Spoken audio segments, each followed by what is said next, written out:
දැන් අපි මේ ජීවත් වෙන මේ යුගයේ ගත්තොත් මේ වෙනකොට සක්විති රජ කෙනෙක් මේ ළඟ කාලෙකවත් පහළ වෙච්ච කොහෙවත් විස්තරයක් අපි දන්න විස්තර නැහැ.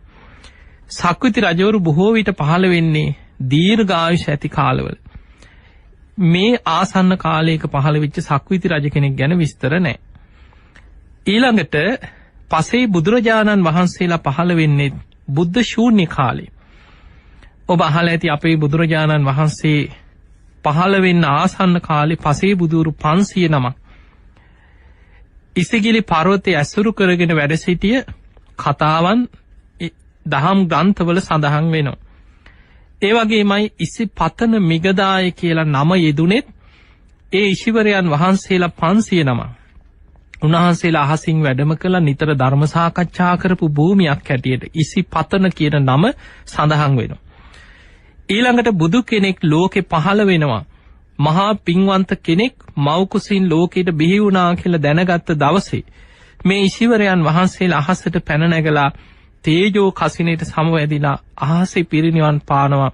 උන්වහන්සේලාගේ ශ්‍රී දේහයන් අහසෙම දැවිලා පිලිස්සিলা අලුවත් දැලිවත් දූවිලිවත් ඉතිරි නොවි 13 වහන්සේලා පමණක් පහළට වැටුණා කියනවා. ඒ නිසා ඍෂිවරයන් වහන්සේලාගේ 13 වහන්සේලා පතනේ වෙච්ච භූමිය ඉසිපතන කියලා හඳුන්වනවා. මෙන්න මේ වගේ අර්ථයන් කීපයක් ඉසිපතන කියන වචනයත් එක්ක යෙදිලා තියෙනවා. පින්වතුනි, අපි මේ ඉන්න කාලේ අපිට වර්තමානයේ අපිට දකින්න ලැබෙනවා බොහොම පූජනීය චෛත්‍යරාජානන් වහන්සේලා. මේ චෛත්‍යරාජානන් වහන්සේලා අද ඉදි වෙන්නේ බුදුරජාණන් වහන්සේ මුල් කරගෙන. උන්වහන්සේගේ ශාරීරික ධාතුන් වහන්සේලා තැන්පත් කරලා වෙන්න පුළුවන්. එහෙම නැත්නම් බුදු කෙනෙක් පරිහරණය කරපු පාරිභෝගික වස්තුවක්. අපි ඒවට ධර්මයේ හඳුන්වන්නේ පාරිභෝගික ධාතුන් වහන්සේලා කියලා. බුදුරජාණන් වහන්සේගේ චීවරය අපි කියන්නේ බුදුහාමුදුරන්ගේ සිවුර කියලා කියන්නේ. අපි කියන්නේ චීවර ධාතුන් වහන්සේ. බුදුරජාණන් වහන්සේගේ නානකඩේ අපි කියන්නේ දිය සාටක ධාතුන් වහන්සේ කියලා. බුදුරජාණන් වහන්සේ ඉන පැලඳි පටිය අපි කියන්නේ පටි ධාතුන් වහන්සේ හැටියට. බුදුරජාණන් වහන්සේගේ නිසීදනේ එක්ක උන්වහන්සේ වැඩ සිටි ආසනයක් වෙන්න පුළුවන් මිනි පළඟ. බුදු කෙනෙක් පරිහරණය කරපු යමක් පාත්‍රයට අපි කියන්නේ පාත්‍රා ධාතුන් වහන්සේ. එවැනි බුදු කෙනෙක් පරිහරණය කරපු පූජනීය වස්තුවක් තැන්පත් කළ චෛත්‍යයේදී කරනවා. එහෙම නැත්නම් බුදුරජාණන් වහන්සේ වෙනුවෙන් බුද්ධ ප්‍රතිමා තැන්පත් කරත් උද්දේශික චෛත්‍යයක් බවට පත් වෙනවා. ඒ වෙනුවෙන් ඉදි කරන චෛත්‍ය. එතකොට මේ විදිහට අපි සරණ ගිය ගෞතම බුදුරජාණන් වහන්සේ මුල් කරගෙන ශාරීරික පාරිභෝගික උද්දේශික මේ ත්‍රිවිධ චෛත්‍ය නිර්මාණය වෙනවා. ඊළඟට මේ යුගයේ තුල අග්‍ර ශ්‍රාවක ධාතුන් වහන්සේලා වෙන්න පුළුවන්. 80 මහා ශ්‍රාවක මහරහතන් වහන්සේලාගේ ධාතුන් වහන්සේලා වෙන්න පුළුවන්. රහතන් වහන්සේලා ගත්තොත් ලක්ෂ ගණන් කෝටි ගණන් මේ ලෝකේ වැඩ ඉඳලා තියෙනවා. ඒ උතුම් මහරහතන් වහන්සේලාගේ මහරහත් ධාතුන් වහන්සේලා තැන්පත් කරලා මේ බුද්ධ ශාසනය තුල චෛත්‍ය ඉදි කරන්න පුළුවන්. ඊළඟට මේ තෝපාර පුද්ගලයෝ ගැන කතා කරනකොට බුදු පසේ බුදු මහරහත් කියන්නේ නිකලෙස් උත්තමයන් වහන්සේලා. හැබැයි සක්විති රජුරෝ කෙලෙස් සහිත කෙනෙක්. ඔබට හිතෙන්න පුළුවන් ඇයි මේ කෙලෙස් සහිත කෙනෙක් වෙනුවෙන් චෛත්‍ය ඉදි කරවන්නේ? මේ බුද්ධ ශාසනය තුල සෝවාන් වෙච්ච අයට සකදාගාමි අනාගාමි වෙච්ච ශ්‍රාවකයන් වෙනුවෙන් චෛත්‍ය ඉදි කරලා වන්දනා කරන්න කියලා දේශනාවල නැහැ.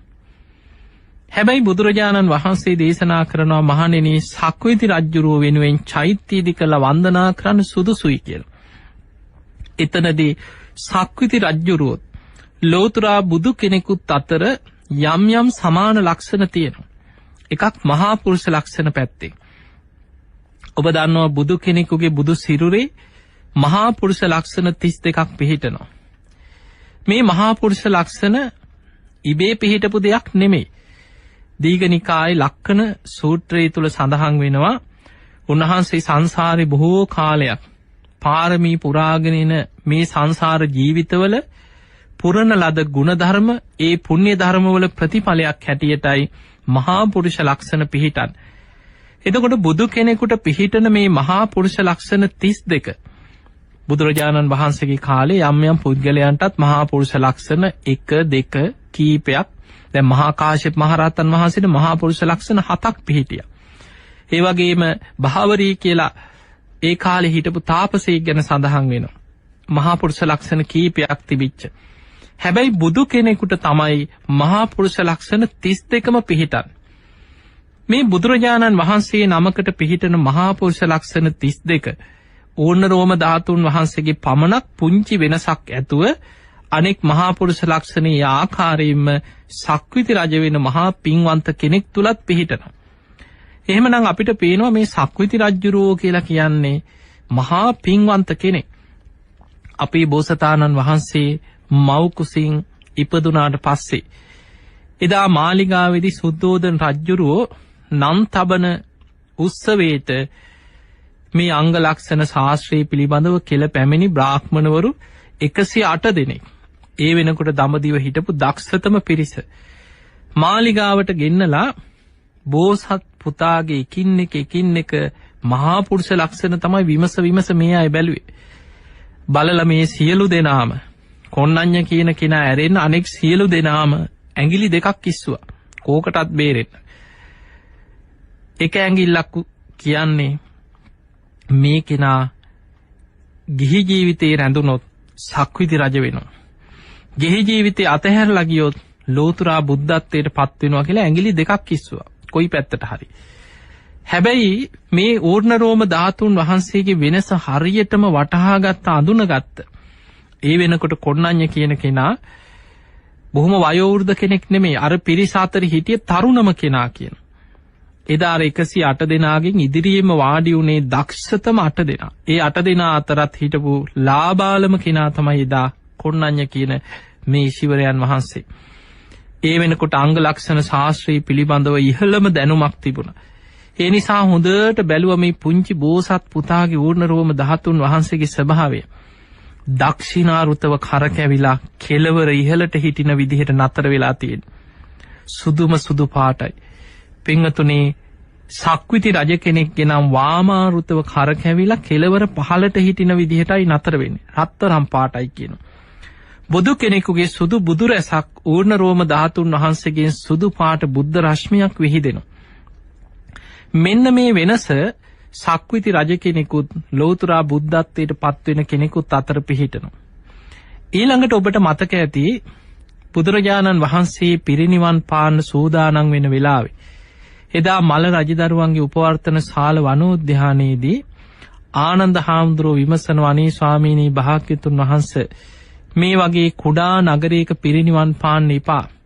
චම්පා රාජගහ විශාලා මහනුවර විශාල රාජ්‍ය තියෙනවා. ඇයි තථාගතයන් වහන්සේ පිරිනිවන් පාන්න මේ වගේ පුංචි නගරයක් තෝරගත්තේ? එතනදී බුදුරජාණන් වහන්සේ වදාලා ආනන්දය මේ කුසිනාරාව පුංචි නගරයක් කියලා අවමන් කරන්න එපා. මීට පෙර තථාගතයන් වහන්සේ මහා සුදස්සන නමින් සක්විති රජකම් කරා කියලා ඒ නගරය ගැන මහා සුදස්සන දේශනාව කරනවා. එතනදී ආනන්ද හාමුදුරුවෝ අහනවා ස්වාමීනි භාග්‍යතුන් වහන්සේ පිරිනිවන් පෑවට පස්සේ ශ්‍රී දේහයේ සම්බන්ධයෙන් අපි කටයුතු කරන්නේ කොහොමද? එතනදිත් බුදුරජාණන් වහන්සේ වදාළ ආනන්දය බුදු කෙනෙක් පිරිනිවන් පෑවට පස්සේ ශ්‍රී දේහයේ සම්බන්ධයෙන් කටයුතු කරන්නේ සක්විති රජ කෙනෙක්ගේ ශරීරයක් ආදාහනය කරන විදිහටමයි කිව්වා. එතකොට අපිට පේනවා මහා පුරුෂ ලක්ෂණ 32ක් ඇති සක්විති රජ කෙනෙක්ගේ ශරීරයක් ආදාහනය වෙන්නේත් ලෝකේ යම් ධර්මතාවයක් තුල. සක්විති රජ කෙනෙක් නම් රත්තරම් පාට රන් සලු 500කින් ඔතලා කපුපුළුම් පටල 500කින් ඔතලා රන් දෙනක තැම්පත් කළ සඳුන් චිතකයක් තුල තමයි ආදාහනය කිරීම සිදුවෙන්නේ. හැබැයි බුද්ධත්වයට පත් වෙලා සම්බුදු කෘත්‍ය අවසන් කරලා පිරිනිවන් පාන ලෝතුරා බුදුරජාණන් වහන්සේ නමකගේ රන් සලු නෙමෙයි සිවුරු අලුත් සිවුරු 500කිනුත් කපුපුළුම් පටල 500කිනුත් ඔතලා රන් දෙනක තැම්පත් කළ සඳුන් චිතකයක් තුල ඒ ආකාරයෙන්මයි ආදාහනය කිරීම සිද්ධ වෙන්නේ. එතකොට අපිට මේ බුදු කෙනෙකුත් සක්විති රජ කෙනෙකුත් අතර යම් කිසි සමාන ලක්ෂණ කීපයක් ධර්මයේ යම් යම් තැන්වල මෙහෙම දකින්න ලැබෙනවා. සක්විති රජුරෝ කියන්නේ මහා පින්වන්ත කෙනෙක්. ඒ පින නිසාම සක්විති රජුරවන්ට සක්විති රත්න පහළ වෙනවා. සත්ව රත්නයක් පහළ වෙනවා. සක්විති රජුරවන්ට අහසින් යන්න පුළුවන් චක්‍ර රත්නය, අස්ව රත්නය, හස්ති රත්නය, ඒ වගේම සිවුරඟ සේනා පිරිවරාගෙන චක්‍ර රත්නේ නැගලා සක්විති රජුරෝ හිතන දිශාවට අහසින් යනවා කියන. එහෙම යද්දී මේක හරියට නිකන් දෙවියන් දිව්‍යාංගනාව දිව්‍ය පිරිස් පිරිවරාගෙන අහස යනවා වගේ. සක්විති රජුරුවන්ගේ පුණ්‍ය ශක්තියට සේනාවත් අහසින්ම ඒත් එක්ක හිතන දිශාවට අහසින් එනවා. ඒ හැම රටකම පිරිස සක්විති රජුරු අහසින් යනකොට පුදුමයට පත් වෙලා තමන්ගේ රාජ්‍ය සක්විති රජුරුවන්ට පූජා කරනවා. අනේ සක්විති රජතුමනි අපේ රාජ්‍ය ඔබතුමන්ටම බාර ගන්න කියලා. සක්විති රජුරුවෝ හැම රටවැසියෙකුටම අහසේ ඉඳන් අනුශාසනාවක් කරනවා. ප්‍රාණඝාතයෙන් වළකින්න, හොරකමෙන් වළකින්න, වැරදිකාම සේවනයෙන් වළකින්න, බොරුවෙන් වළකින්න, මත්පැන් මත්ද්‍රව්‍ය භාවිතයෙන් වළකින්න. ධර්මානුකූලව ජීවත් වෙන, සතා සිව්පාවට පවා මෛත්‍රී වඩන්න. සක්විති රජුරෝ පංචශීලයේ තුල ලෝකයේ පාලනය කරන්නේ මේ විදිහට මුළු ලෝකෙම සක්විති රජුරවන්ට යටත් වෙනවා කියනවා. හැබැයි ඒ යටත් වෙන්නේ බයකට නෙමෙයි. සක්විති රජුරෝ දනු මුගුරු අවියාවිද කිසිම ආයුධයක් නැහැ. සක්විති රජුරෝ අහසින් ගිහිල්ලා ධර්මයෙන් අනුශාසනා කළ ගුණයක් තුල, ධර්මයක් තුල ලෝකෙම සක්විති රජුරුවන්ගේ අනසක තුල යටත් වෙලා සක්විති රජුරුවන්ගේ අනුශාසනාව තුල පිහිටලා සිල් ගුණ දහම් රකින්න පටන් ගන්නවා. දැන් ඔබ හිතන්න ලෝතුරා බුදු කෙනෙක් පහළ වෙලා ලෝක සත්වයන්ට සීල සමාධි ප්‍රඥා දියුණු කරලා විමුක්තියටපත් වෙලා සසර දුකෙන් මිදෙන මාර්ගය පෙන්වලා දෙනවා බුදු කෙනෙක්. හැබැයි සක්විති රජ කෙනෙක් ලෝකයාම සිල්වත් කරනවා. සක්විති රජුරවන්ට එතනින් එහා දෙයක් කරන්න පුළුවන්කමක් නැහැ. හැබැයි ලෝකයාව සිල්වත් කරනවා. කිසිම දඬු මුගුරක් අවියාවිදයක් නැතුව අහසින් ගිහිල්ලා ලෝකයට පංචශීලයෙන් අනුශාසනා කරනවා. කෙනෙක්ව සීලයක පිහිටවනවා කියන්නේ විශාල පිනක්. ඒ නිසා එවැනි ලෝකයටම සීලෙන් අනුශාසනා කරපු, ධර්මිෂ්ඨව ලෝකේ පාලනය කරපු සක්විති රජුරෝ මිය ගියාට පස්සේ රටවැසියන් කෘතගුණ සැලකීමක් හැටියට චෛත්‍ය හදලා වන්දනා කරන්න සුදුසුයි කියලා බුදුරජාණන් වහන්සේ පෙන්නනවා. එතකොට අපිට පේනවා මෙන්න මේ තූපාර පුද්ගලයෝ සක්විති රජුරෝ වෙනුවෙන් ලෝකෙ මිනිස්සු චෛත්‍ය ඉදි කරලා වන්දනා කරන්න සුදුසුයි. ඊට අමතරව බුදුරජාණන් වහන්සේ පෙන්වුවේ ලෝතුරා බුදුරජාණන් වහන්සේ වෙනුවෙන්, පසේ බුදුවරු වෙනුවෙන්, මහරහතන් වහන්සේලා වෙනුවෙන් චෛත්‍ය ඉදි කරන්න සුදුසුයි කියලා. පින්වතුනි, මේ බුද්ධ ශාසනය තුල බුදුරජාණන් වහන්සේ ළඟට දෙවනි කෙනා තමයි සාරිපුත්තයන් වහන්සේ. තුන්වෙනි කෙනා මුගලන් මහරහතන් වහන්සේ. තතිය ශ්‍රාවකයා බවට පත් වුණේ මහා කාශ්‍යප මහරහතන් වහන්සේ. මේ අගසව් දෙනම අසංඛේයකුත් කල්ප ලක්ෂයක් පාරමී ධර්ම පුරාගෙන ආපු මහා පින්වන්ත අය. අග්‍ර ශ්‍රාවක තනතුරක් ලබන්න අසංඛේයකුත් කල්ප ලක්ෂයක් පාරමී පුරන්නට ඕන.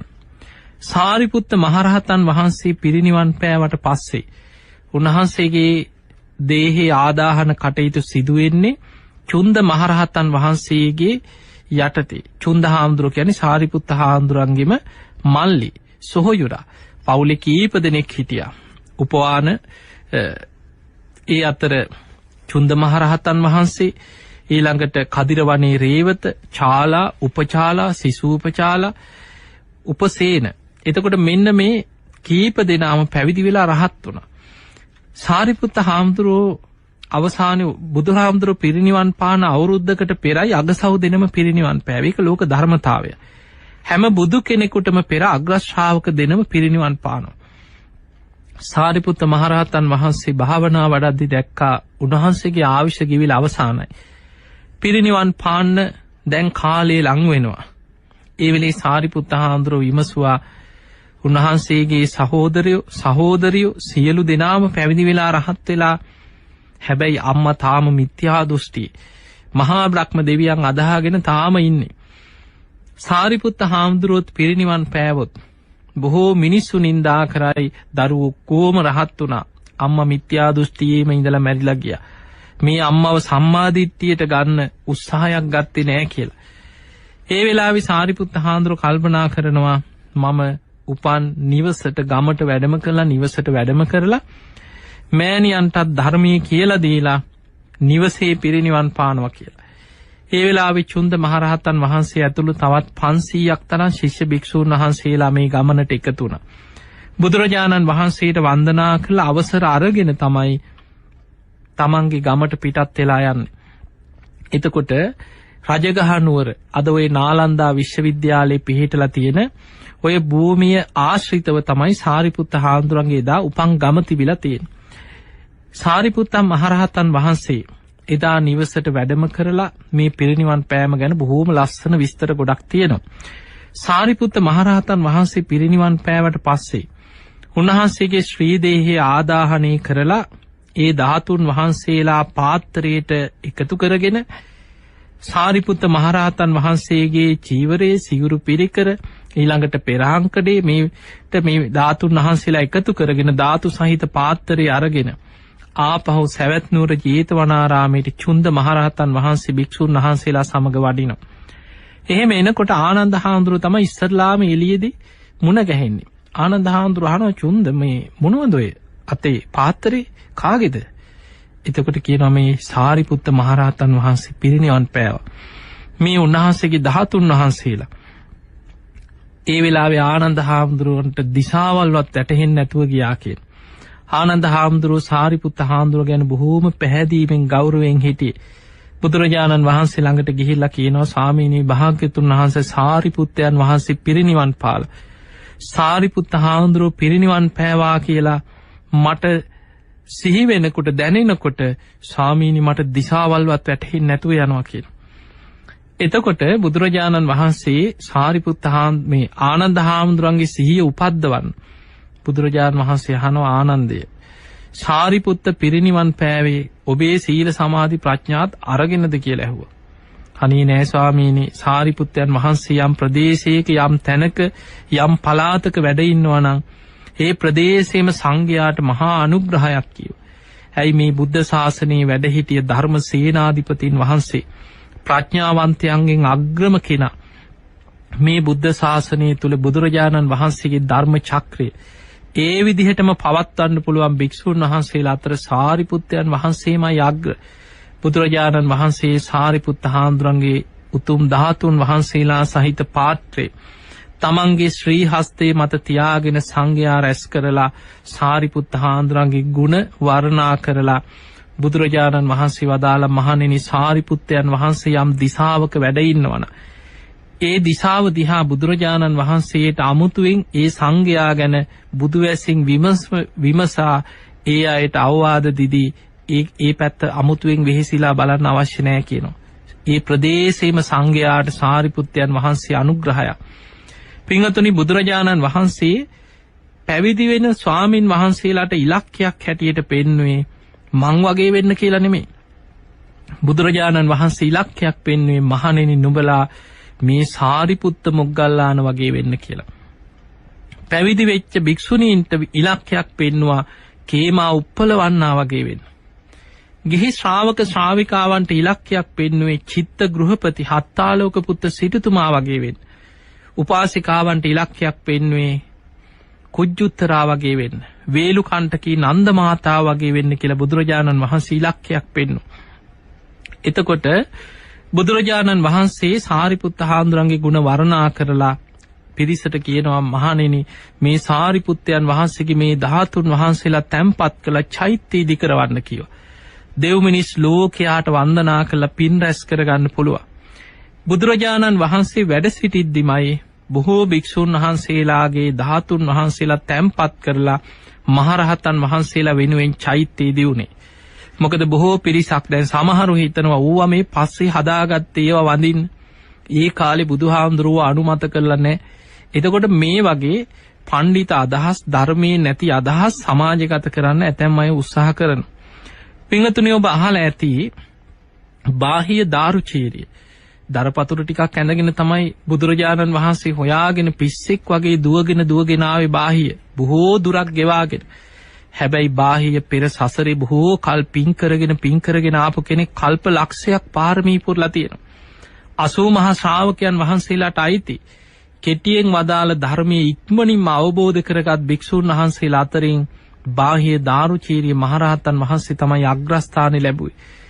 එදා බුදුරජාණන් වහන්සේ බුදු කෙනෙක් පහළ වෙලා අන්න සවැත් නුවර වැඩ ඉන්නවා කියලා දේවතාවෙන්ගෙන් තමයි දැනගත්තේ.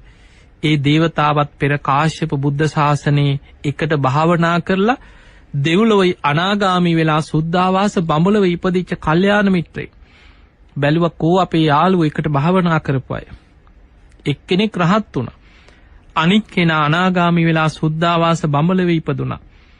ගලක් මුදුනට නැගලා දිවි දෙවනි කොට භාවනා කරලා මැරුණත් කමක් නැහැ කියලා භාවනා කරපු අයගෙන් අනිත් අය ආහාර නැතුව මාර්ගඵලයක් ලබා ගන්න නැතුව අර ගල මතම අපවත් වෙලා හැබැයි භාවනා කරපු පිනෙන් දෙව්ලොව ඉපදුණා. අන්න ඒ අයගෙන් කෙනෙක් තමයි බාහ්‍ය. අර දේවතාව තමයි පෙනී ඉඳලා මඟ පෙන්වුවේ බාහ්‍ය. ඔබ මේ මහ වනාන්තරයට වෙලා දරපතුරු ඇඳගෙන ඔබ රහත් නොවි ඔබ රහත් වුණා කියලා දෘෂ්ටියකට ඇවිල්ලා මිනිස්සු රවට්ටන්න එපා. ඔබ රහතන් වහන්සේ නමක් නෙමෙයි. ඔබ රහත් වෙන මාර්ගයක්වත් දන්න කෙනෙක් නෙමෙයි. එතකොට බාහ්‍යයට පින තිබුණා. පෙර සසර පින තිබිච්ච නිසා නිහතමානීකම තිබිච්ච නිසා බාහ්‍ය අහනවා අනේ ඒ රහතන් වහන්සේලා එහෙනම් ලෝකෙ දැන් වැඩ ඉන්නවද? ඒ රහත් වෙන මාර්ගයේ දේශනා කරන උත්තමයේ ලෝකෙ වැඩ ඉන්නවද? අනේ මට පෙන්වන්න කියෝ. දේවතාවා කියනවා මෙන්න මේ පැත්තෙන් යන්න. බොහෝ දුරක් යනකොට සවැත් නුවර කියලා විශාල නගරයක් තියෙනවා.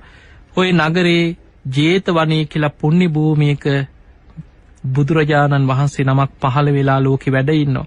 රහතන් වහන්සේලා වැඩ ඉන්නවා.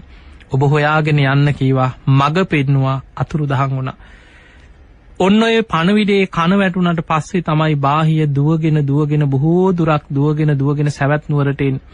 එදා මහා පාරේදිම දන ගහගෙන බුදුරජාණන් වහන්සේට අනේ ස්වාමීනි මට කෙටියෙන් හරි බණ ටිකක් කියන්න කිව්වා. මොකද බාහියට පෙර සංසාර අකුසල විපාකයක් පස්සෙන් ආවා. වෛර බැඳගත් යක්ෂණියක් පලිගන්නාවා කියලා අටුවාවේ සඳහන් වෙනවා. බුදුරජාණන් වහන්සේ දැක්ක මේක බාහිය පෙර සසරේ කරපු කර්ම විපාකයක්.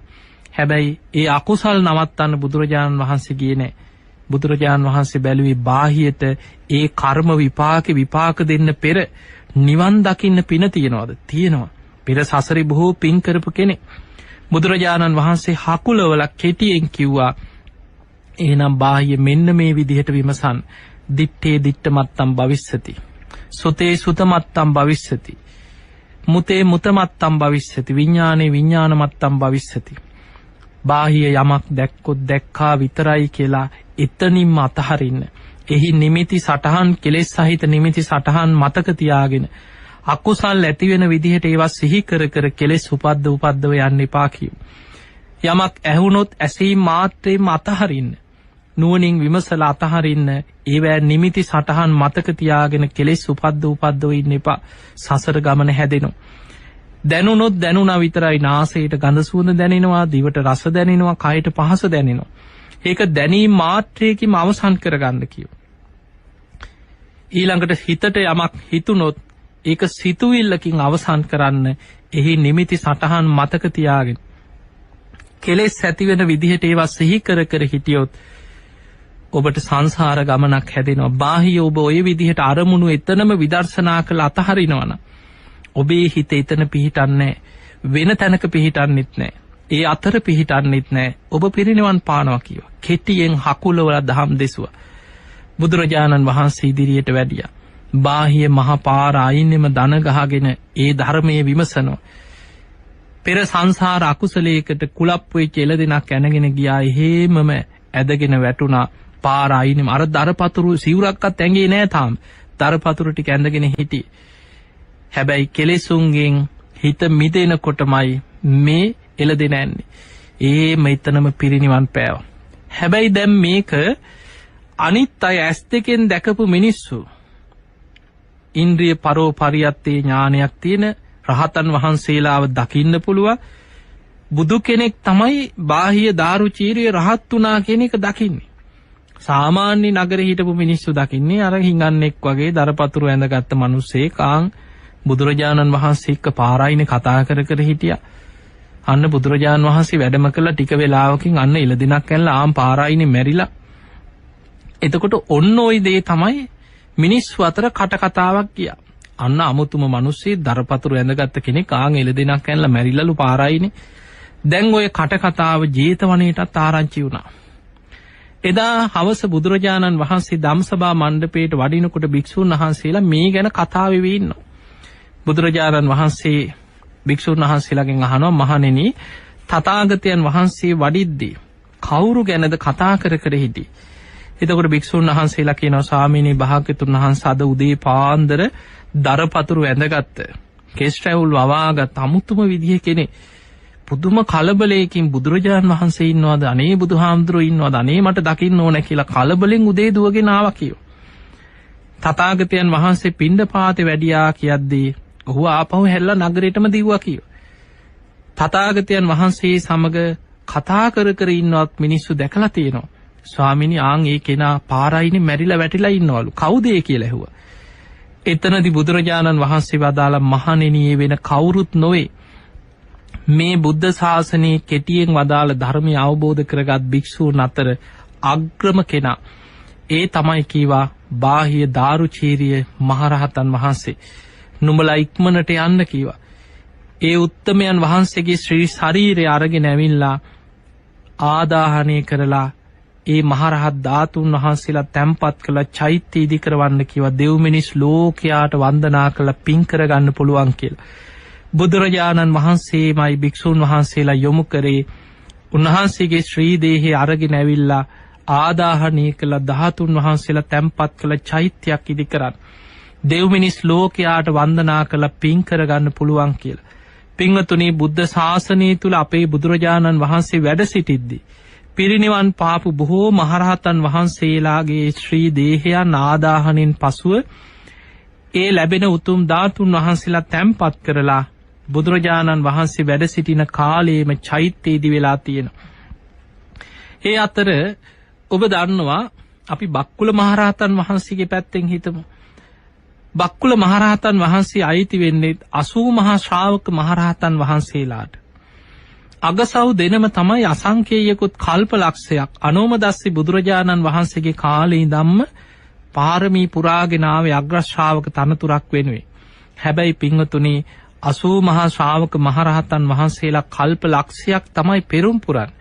හැබැයි බක්කුල මහරහතන් වහන්සේ විශේෂයි. ඒ විශේෂයේ තමයි උන්වහන්සේ කල්ප ලක්ෂයක් නිරෝගී සම්පත්තිය ඇති භික්ෂූන් වහන්සේලා අතර අග්‍රස්ථානයේ වෙනුවෙන් පෙරම් පුරන්න පටන් ගත්තත් උන්වහන්සේ අනෝමදස්සි බුදුරජාණන් වහන්සේගේ කාලේ ප්‍රාර්ථනයක් කරනවා අනෝමදස්සි බුදුරජාණන් වහන්සේට ප්‍රතිකාර කරලා උදරාබාධයක් හැදිච්ච වෙලාවේ අනෝමදස්සි බුදුරජාණන් වහන්සේට බෙහෙත් කරා. එදා බෙහෙත් කරලා ප්‍රාර්ථනයක් කරා ලෝතුරා බුදු කෙනෙකුට අද මම බොහෝම කරුණා මෛත්‍රියෙන් ප්‍රතිකාර කරලා බුදු කෙනෙකුගේ උදරාබාධයක් සුවපත් කරා. මේ පිනෙන් මට සසර වසනාතුරු කුඩා වූද මහත් වූද රෝගයක් කියන වචනයක්වත් මට අහන්න නොලැබේවා. එළදෙනෙකුගේ කිරි බින්දුවක් දෝන තරම් වෙලාවක්වත් මට කයට අසනීපයක් ඇති නොවේවා. නිරෝගී සම්පත්තියම ලැබේවා කියන ප්‍රාර්ථනය සිදු කරා. එතකොට තමන්ට නිරෝගී සම්පත්තිය ලැබේවා සසර වසනාතුරු මේ සංසාරේ ඉපදී යන හැම ආත්මයකදීම තමන්ට නිරෝගී සම්පත්තියම ලැබේවා කියලා ප්‍රාර්ථනා කරන්නේ අනෝමදස්සි බුදුරජාණන් වහන්සේගේ කාලීන. ඒ කියන්නේ ඒකා සංකේය කල්පලක්ෂයකට පෙරයි. පින්වතුනි ඒකා සංකේය කල්පලක්ෂයකට පෙර එදා අනෝමදස්සි බුදුරජාණන් වහන්සේගේ උදරාබාධේ සුවපත් කරපු ඒ මහා පින්වන්ත කෙනා ඒ වෙනකොට වෛද්‍ය වෘත්තිය ඒ කාලේ වෛද්‍ය වෘත්තිය කියලා කියන්නේ මේ ගස්වල මේ කොළ පොතු ඊළඟට නොයෙක් මුල් වර්ග කැඳ වර්ග බෙහෙත් ඖෂධ මේවා තමයි. අද මේ තියෙන වෛද්‍ය විද්‍යාවක් නෙමෙයි ඒ කාලේ තිබුණේ. එතකොට ඒ කාලේ ඍෂිවරයන් වහන්සේලා මේ තාපසයන් වහන්සේලා ඒ බෙහෙත් කරපු ඖෂධීය කොළ වර්ග ගෙඩි වර්ග මේවා හොයාගෙන ඇවිල්ලා අනෝමදස්සි බුදුරජාණන් වහන්සේගේ උදරාබාධේ සුවපත් කරන්න බොහෝ ශ්‍රද්ධාවෙන් ප්‍රතිකාර කරනවා. එහෙම ප්‍රතිකාර කරලා තමයි මේ ප්‍රාර්ථනාව කරන්නේ.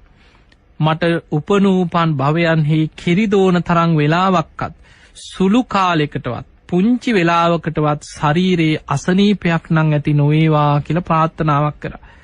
අන්නේ ප්‍රාර්ථනාව තුළ අසංකේයකුත් කල්ප ලක්ෂයක්ම රෝග පීඩාවලින් පීඩාවට පත් වෙලා නැහැ කියන. දැන් හිතන්න අපි බක්කුල මහරහතන් වහන්සේගේ වැඩිපුරම මේ රහත් වෙච්ච ජීවිතය තුළ නිරෝගී සම්පත්තිය ගැන තමයි අපි අහලා තියෙන්නේ. බක්කුල කියලා මෙහෙම මහරහතන් වහන්සේ නමක් හිටියා. අවුරුදු 80න් පැවිදි වුණා. පැවිදි ජීවිතේත් අවුරුදු 80ක කාලයක් උන්වහන්සේ ගත කරා. අවුරුදු 160ක් වැඩ ඉඳලා තියෙනවා.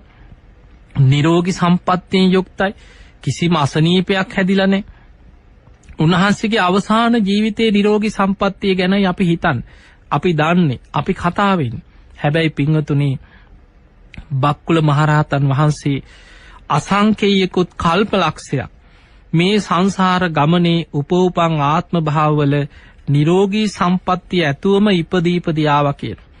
ඒකට හේතුව අසංකේයකුත් කල්ප ලක්ෂයකට පෙර අනෝමදස්සි බුදුරජාණන් වහන්සේගේ උදරාබාධයක් සුවපත් කරන්න ඒ ප්‍රතිකාර කරලා බොහෝම සද්ධාවෙන් ගෞරවයෙන් පුදුම කැපවීමෙන් ඒ කටයුතු කරලා කරපු ප්‍රාර්ථනය.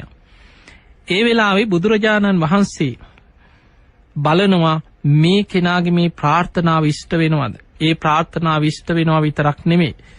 බුදුරජාණන් වහන්සේ විස්තර කරනවා යමෙක් මට බෙහෙත් හේත් වලින් ප්‍රතිකාර කරාද, මාගේ රෝගයේ සුවපත් කිරීම පිණිස කැප වෙලා කටයුතු කරාද, ඔහු මේ කල්ප ලක්ෂයක් මුළුල්ලේ දෙව්ලොව සිත් අලවාගෙන දෙව්ලොවින් දෙව්ලොවට බොහෝ සැප සම්පත් විඳිනවා. ඒ විතරක් නෙමෙයි, මනුස්ස ලෝකේ 10 වාරයක් සක්විති රජ වෙලා උපදිනවා.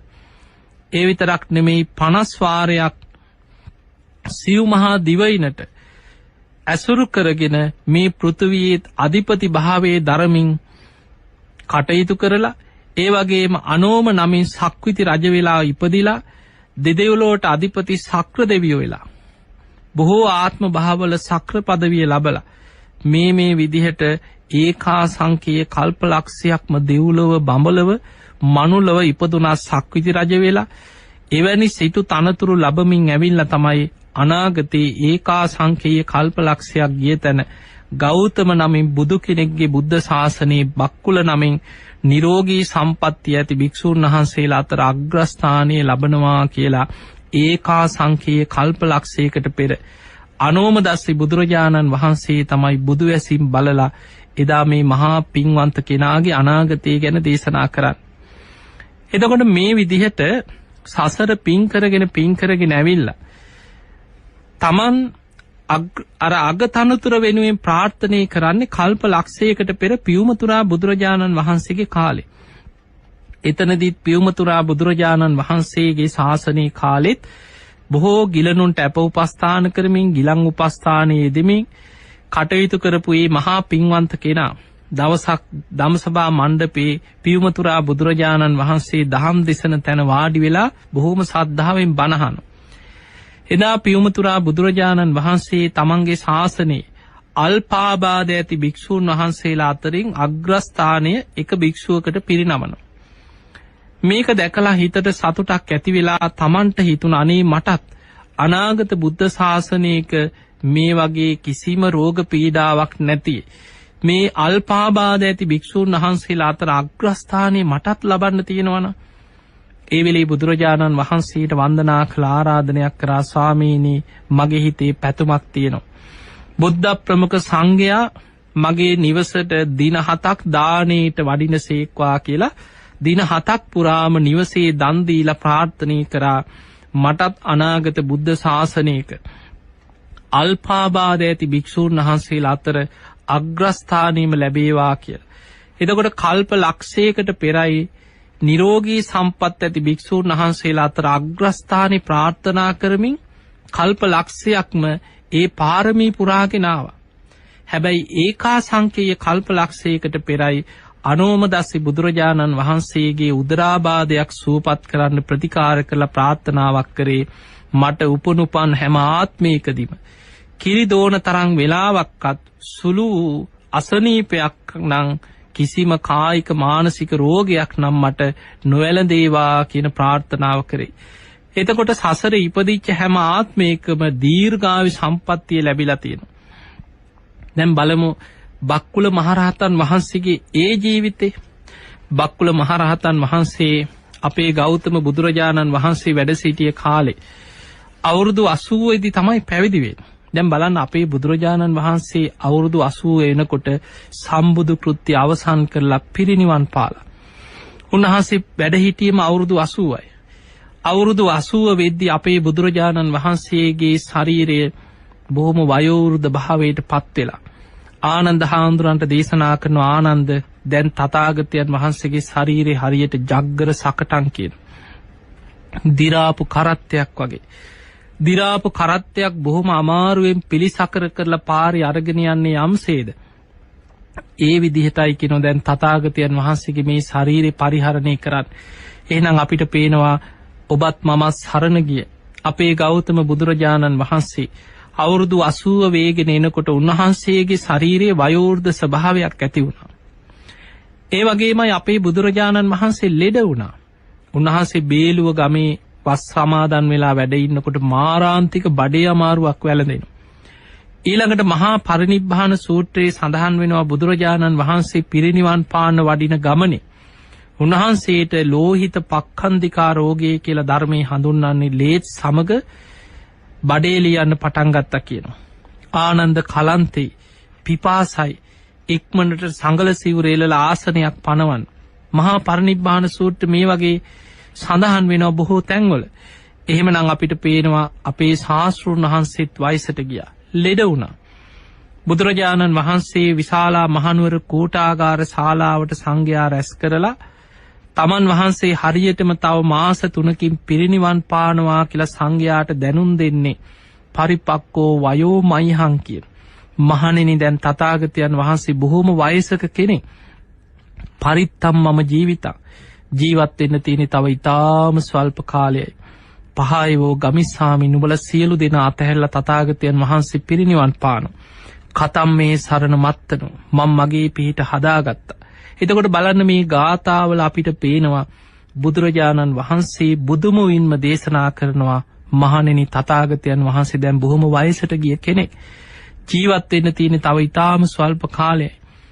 උන්වහන්සේ අවුරුදු 29ක් ගිහි ජීවිතේ ගත කරලා මහා අභිනිෂ්ක්‍රමණය කරලා අවුරුදු 6කට ආසන්න කාලයක් දුෂ්කර ක්‍රියාවන් කරලා අවුරුදු 35 දී තමයි එදා ඇසතු බෝධීන් වහන්සේ සෙවණේ නැගෙනහිර දිශාවට මුහුණලා ලෝතර සම්මා සම්බුද්ධත්වයට පත් වෙන්නේ. අවුරුදු 45ක් පුරාවටම අවබෝධ කරගත් ධර්මයේ ගම්නියම් ගම් පුරා වැඩම කරමින් දේශනා කරා. අවුරුදු 80 වෙනකොට උන්වහන්සේ වෙසක් පුන් පොහෝ දවසේම ඉපදිලා වෙසක් පුන් පොහෝ දවසකදීම ලෝතර සම්බුද්ධත්වයට පත් වෙලා වෙසක් පුන් පොහෝ දවසේමයි අනුපාදිශේෂ පරිනිර්වාණ ධාතුවෙන් පිරිනිවන් පාන්නේ. එතකොට බලන්න අපේ බුදුරජාණන් වහන්සේ සම්බුදු කෘත්‍ය අවසන් කරලා අවුරුදු 80 දී පිරිනිවන් පෑවා. හැබැයි බුදුරජාණන් වහන්සේ වැඩ ඉන්න කාලෙම බක්කුල මහරහතන් වහන්සේ ගිහි ජීවිතේම ගත කරලා තිබුණ අවුරුදු 80ක්. පැවිදි වෙන්නේ අවුරුදු 80. පැවිදි ජීවිතයත් අවුරුදු 80ක්ම ගත කරා කියන. එතකොට බක්කුල මහරහතන් වහන්සේ පැවිදි වෙලා උන්වහන්සේ දින 7යි කියනවා කෙලෙස් සහිතව ආහාරයක් අරන් තියෙන. පැවිදි වෙලා 7 වෙනි දවසේ නිකලෙස් භාවයට පත් වෙනවා. බක්කුල මහරහතන් වහන්සේගේ බොහොම ලස්සන දේශනාවක් සඳහන් වෙනවා. අචේල කස්සප කියලා තමන්ගේ පැරණි යාළුවෙක් මිත්‍රයෙක් රජගහනුවර වේළුවනාරාමේදී මුණ ගැහෙනවා. ඔහුත් එක්ක ඇතිවෙච්ච සංවාදයක් දේශනාවක සඳහන් වෙනවා. එතනදී බක්කුල මහරහතන් වහන්සේ මේ අචේල කස්සප කියන පැරණි මිත්‍රයාට පැරණි යාළුවට තමන්ගේ සංසාර ගමනේ තමන්ගේ ජීවිතය තුළ පැවිදි ජීවිතය තුළ එතකොට බක්කුල හාමුදුරන්ට ඔහු මුණ ගැහෙන්නේ බක්කුල මහරහතන් වහන්සේ අවුරුදු 80කට ආසන්න කාලයක් පැවිදි ජීවිතය තුළ ගත කරලා ඉන්නේ නැද්ද? මේකේ සඳහන් වෙනවා බක්කුල මහරහතන් වහන්සේ තුළ තිබිච්ච ආශ්චර්ය අద్భుත කාරණා කීපයක්. අපි එයින් කීපයක් කෙටියෙන් තේරුම් ගන්න උත්සාහයක් ගමු. බක්කුල මහරහතන් වහන්සේ අචේල කස්සපට දේශනා කරනවා බක්කුල හාමුදුරන්ට කවදාවත් පැවිදි ජීවිතයේ තුල කාම සංඥාවක් කාම හැඟීමක් ඇති වෙලා නැහැ කියනවා. කිසිම දවසක ව්‍යාපාද සංඥාවක් තරහ හැඟීමක් හිතට ඇති වුණේ නැහැ කියන. කිසි දවසක විහිංසා සංඥාවක් විහිංසා කෙනෙකුට හිංසාවක් කරන්න හිංසා සිතුවිල්ලක්වත් කවදාවත් තමන්ගේ හිතට ඇති වෙලා නැහැ. බලන්න මහා පින්වන්ත මොනතරම් පින්වන්ත උත්තමයන් වහන්සේලාද කියලා. ඒ විතරක් නෙමේ කාම විතර්කයක් හිතට පහළ වුණේ නැහැ කියනවා. ව්‍යාපාද විතර්කයක්, විහිංසා විතර්කයක්, හිංසා විතර්කයක්. ඊළඟට බක්කුල හාමුදුරුවෝ කවදාවත් උන්වහන්සේ ආයුධයකින් කතුරකින් හෝ යම් ආයුධයකින් සිවුරක් කපලා නැහැ කියන. ඒ කියන්නේ මේ වගේ කරුණු කීපයකුත් තියෙනවා. කවදාවත් ගෘහපති චීවරයක් දරාගෙන ඉඳලා නැහැ කියනවා. ඊළඟට ඉඳි කටුවකින් සිවුරක් මහලා නැහැ කියනවා. පඳු පෝලා නැහැ කියනවා. කටින සිවුරු මහලා නැහැ කියනවා. ඒකට හේතුව උන්වහන්සේට ඔබ දන්නවා බක්කුල හාමුදුරුවන්ට කොසඹෑ නුවරත් ඒ වගේම බරණැස් නුවරත් බක්කුල කියන්නේ කුල දෙකකින් පෝෂණය වුණා. බක්කුල හාමුදුරුවෝ ගැන අපි ජීවිත කතාව ධර්ම දේශනාවලදී කියලා තියෙනවා. එතකොට ඒ කුල දෙකකින්ම පෝෂණය වෙච්ච නිසා බක්කුල හාමුදුරුවන්ට සති දෙකෙන් දෙකට ඊටාම වටිනා සිවුරු උන්වහන්සේට ලැබෙන්න සැලැස්සුවා. ඒ පවුල් වලින් සිවුරු සැරෙන් සැරේ උන්වහන්සේට පූජා කරන. අර පැරණි සිවුරු අරගෙන ගිහිලා ඒ අය අනිත් අයට දන් දෙනවා, පූජා කරන. ඒ නිසා බක්කුල හාමුදුරුවන්ට සිවුරක් කිරීලා මහ ගන්න, සිවුරක් පඳු පොවා ගන්න ඕන. එවැනි උවමනාවක් කවමදාවත් පැවිදි ජීවිතය තුළ ඇති වෙලා නැහැ කියලා. ඒ වගේමයි කවදාවත් තමන්ගේ අනිත් හිතවත් භික්ෂූන් වහන්සේලා තමන්ගේ සිවුරු මහ ගන්න කටයුතු වලට යොදාගෙන නැහැ කියනවා. කිසිම ආරාධනාවක් පිළි අරගෙනත් නැහැ කියනවා. බක්කුල හාමුදුරුවෝ අනිත් අයට මොකද ඒකට සුදුසු භික්ෂූන් වහන්සේලා ඒ සඳහා යොදවනවා මිසක් උන්වහන්සේ ආරාධනා පිළි අරගෙන නැහැ කියනවා. උන්වහන්සේගේ හිතටවත් මට මේ විදිහේ ආරාධනයක් කරනවා නම් කොච්චර හොඳක්ද කියලා එහෙම සිතුවිල්ලක්වත් කවදාවත් කෙනෙක්ගේ නිවසකට වඩින්න හරි අනේ මට ආරාධනා කරනවා නම් හොඳයි කියලා සිතුවිල්ලක්වත් මුළු ජීවිතේම උන්වහන්සේට දැනෙලා නැහැ කියනවා. ඒ විතරක් නෙමෙයි උන්වහන්සේ ගමක් තුල වස් සමාදන් වෙලා ඉඳලා නැහැ කියනවා. මහා වනාන්තරයේම තමයි බක්කුල මහරහතන් වහන්සේ බොහෝ කාලයක් උන්වහන්සේ වැඩ ඉඳලා තියෙන්නේ. ඒකට හේතුව උන්වහන්සේ බොහොම වනාන්තරයේ ඇසුරු කරගෙන මහා වනාන්තරවල ගත කරද්දී උන්වහන්සේ භික්ෂුන් වහන්සේලා ආරක්ෂා කරන දූතාංග ධර්මයන්ගෙන් කීපයක් ආරක්ෂා කරමින් වැඩ ඉඳලා තියෙනවා. ඊළඟට බක්කුල හාමුදුරුවෝ සඳහන් කරනවා කවදාවත් රූපයක නිමිත්තක් අරගෙන ස්ත්‍රියක් දිහා බලලා නැහැ. කෙලෙස් සහිත නිමිත්තකින් ස්ත්‍රියක් දිහා කවදාවත් ජීවිතේ බලලා නැහැ කියන. ඒ වගේමයි ඒ ස්ත්‍රියකට යටත් පිරිසෙන් පද 4ක ගාථාවකින්වත් ධර්ම දේශනාවක් කරලා නැහැ කියන. ස්ත්‍රියකට බණ ටිකක් කියන්න ඕන කියලා හිතකින් එහෙම පද 4ක ගාථාවකින්වත් දහම් දෙසලා නැහැ කියන. භික්ෂුණී ආරාමයකට ගිහිල්ලා නැහැ කියන. ඊළඟට භික්ෂුණීන්ලට දහම් දෙසලා නැහැ. මොකද ඊට සුදුසු අයව යොමු කරලා තියෙනවා. උන්වහන්සේ දහම් දෙසන්න ගිහිල්ලා නැහැ කියන. එතකොට මේ වගේ විස්තර ගොඩාක් බක්කුල මහරහතන් වහන්සේ ළඟ තිබිච්ච ආශ්චර්ය කාරණා රැසක් සඳහන් වෙනවා. මේ අතර වැදගත්ම කාරණා කීපේ උන්වහන්සේගේ තිබිච්ච මේ අල්පාබාධ ඇති බව පිළිබඳ සඳහන් වෙනවා. බක්කුල හාමුදුරුවෝ කවදාවත් ගිනිහල් ගයක් ඇතුළට ගිහිල්ලා ස්නානය කරලා නැහැ කියනවා අවුරුදු 80ටම. ගිනිහල් ගේ කියලා කියන්නේ ගිලන් වෙච්ච භික්ෂුන් වහන්සේලාට උණුදිය ස්නානය කරන්න සකස් කරලා තිබිලා තියෙනවා.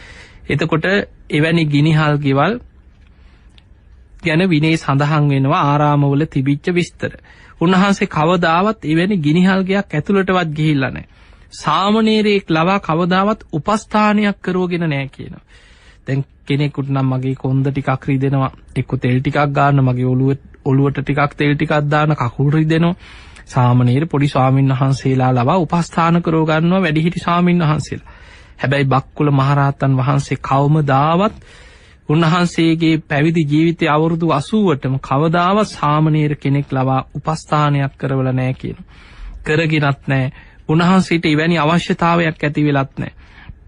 ඒ වගේමයි කොයිම වෙලාවකවත් උන්වහන්සේට අර එදා කරපු ප්‍රාර්ථනාවේ මත එළදෙනෙකුගේ කිරි බින්දුවක් දෝන තරම් වෙලාවක්වත් ආබාධයක් කියලා උන්වහන්සේගේ ශරීරයට දැනිලා නැහැ කියනවා.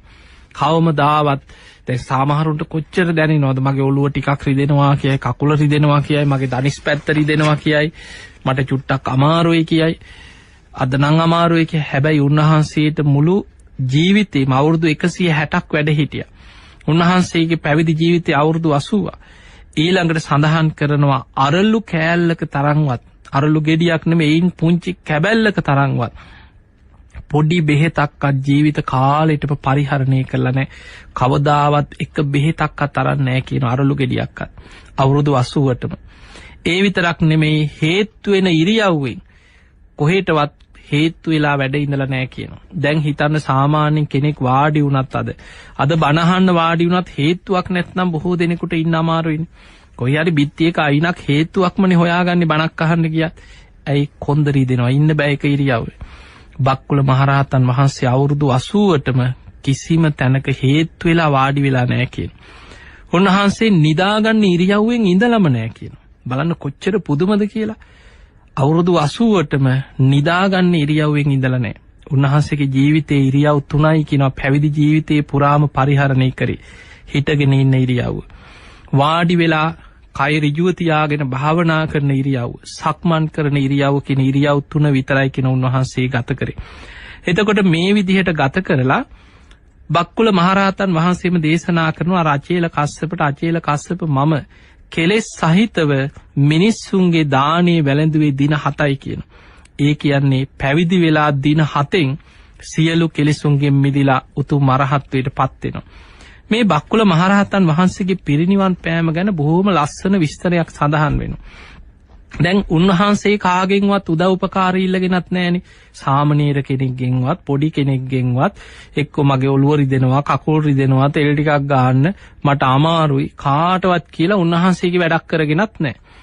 ඒ නිසා බක්කුල මහරහතන් වහන්සේ පිරිනිවන් පාන වෙලාවේ කල්පනා කරනවා මම පිරිනිවන් පෑවට පස්සේ මගේ ශරීරේ පවා කාටවත් හිංසාවක්, සංඝයාට කරදරයක් නොවේවා. මම වැඩ සිටින කාලේ අනෙක් භික්ෂූන් වහන්සේලාට කරදරයක් නොවුනාසේම මගේ පිරිනිවන් පෑමෙන් පසුවද භික්ෂු සංඝයාට මගේ ශරීරේවත් කරදරයක් නොවේවා කියලා අදිෂ්ඨානයක් කරගෙන උන්වහන්සේ අහසට පැන නැගලා තේජෝ කසිනෙට සමවැදිලා අහසෙම පිරිනිවන් පාන. අහසේ පිරිනිවන් පානකොට බක්කුල මහරහතන් වහන්සේගේ ශරීරෙම ගිනි ජාලාවක් මතුවෙලා අහසෙම දැවිලා අලුවත් දැලිවත් දූවිලිවත් ඉතිරි වුණේ නැහැ කියනවා. හැබැයි සමන් කැකුළු පාට ධාතුන් වහන්සේලා පහළට වැටුණා කියනවා. එතකොට ශරීරයේ සම්මස්නහර සියල්ල දැවිලා බක්කුල මහරහතන් වහන්සේගේ සමන් කැකුළු පාට උතුම් මහරහත් ධාතුන් වහන්සේලා පහළට වැටුණා කියනවා. බොහෝ පිරිස සාදුකාර දිදී ඒ උතුම් ධාතුන් වහන්සේලා අරගෙන ගිහිල්ලා තැන්පත් කරලා නිරෝගී සම්පත්තිය ප්‍රාර්ථනා කරමින් එදා ඉඳන් මිනිසුන් වැඳුම් පිදුම් කරා කියලා සඳහන් වෙනවා. එතකොට අපිට පේනවා මේ විදිහට උතුම් මහරහතන් වහන්සේලා වෙනුවෙන් එදා ඉඳන් බුදුරජාණන් වහන්සේ වැඩ සිටිය කාලයේ ඉඳන්ම චෛත්‍ය ඉදි වෙලා තියෙනවා. ඉතින් ඒ නිසා අදටත් මේ ගෞතම බුද්ධ ශාසනය තුල බුදුරජාණන් වහන්සේගේ නාමයෙන්, අග්‍ර ශ්‍රාවක මහරහතන් වහන්සේලාගේ නාමයෙන් 80 මහා ශ්‍රාවක මහරහතන් වහන්සේලා, ඒ වගේම මේ ශාසනය තුල වැඩ සිටිය ඒ නිකලෙස් මහා උත්තම මහරහතන් වහන්සේලාගේ නාමයෙන් උතුම් චෛත්‍ය ඉදි කරමින් අපටත් අපේ ජීවිතය තුළ මහා පින්දහම් කරමින් පින් රැස් කරගන්න පුළුවන්කම තියෙනවා. ඒ නිසා ඔබ හැම දිනාටමත් මේ බුද්ධ ශාසනය තුළ ඔබටත් ගෞතම බුදුරජාණන් වහන්සේ වෙනුවෙන් ශාරීරික, පාරිභෝගික, උද්දේශික කියන මේ ත්‍රිවිධ චෛත්‍ය රාජානන් වහන්සේලා විශේෂයෙන්ම අද අපි ගත්තොත් අපි බොහෝම වාසනාවන්තයි. බුදුරජාණන් වහන්සේගේ ද්‍රෝණ 8කින් යුක්ත ශ්‍රී ශරීරයේ වැඩ සිටිය ධාතුන් වහන්සේලාගෙන් විශාලම ධාතුන් වහන්සේලා ප්‍රමාණය අද මේ ලංකා භූමියේ වැඩ සිටිනවා. ඒ නිසා මහරහතන් වහන්සේලාගේ බොහෝ ධාතුන් වහන්සේලා මේ භූමියේ වැඩ සිටිනවා. ඉතින් ඒ නිසා ඔබ හැම දිනාටමත් ඒ උතුම් චෛත්‍ය රාජානන් වහන්සේලා ශ්‍රද්ධාවෙන්, ගෞරවයෙන් ඒ ධාතුන් වහන්සේලා ගැන අවබෝධයෙන් වන්දනා කරලා අප්‍රමාණ පින්දහම් රැස් කරගෙන උතුම් නිවන කරාම ජීවිතයේ පිනම බලවත් කරගන්න වාසනාව ලැබේවා කියලා අපි ඔබට ආශිර්වාද කරනවා.